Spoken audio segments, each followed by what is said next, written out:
46-year-old man charged with robbery, aggravation, and wounding with intent.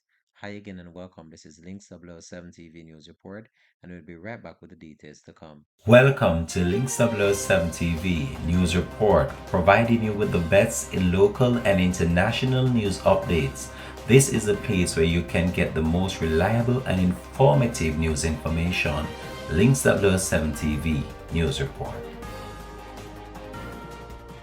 Welcome back and thanks for joining us. This is Links 007 TV News Report.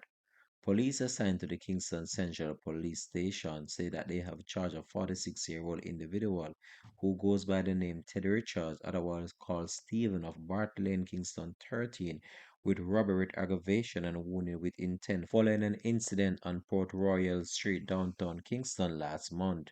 Reports are that sometime after 11 on Sunday, November the 14th, a man went to deposit money at an ATM in the area when he was pounced upon by Richard, who was armed with a knife. Richards allegedly stabbed the man in the back and the left side of his face and robbed him of his money.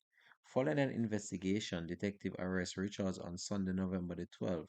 He was placed on an identification parade where he was pointed out. He was charged on Thursday, December the 16th. His court date is yet to be finalized. This has been Links 007 TV News Report. Thanks for watching.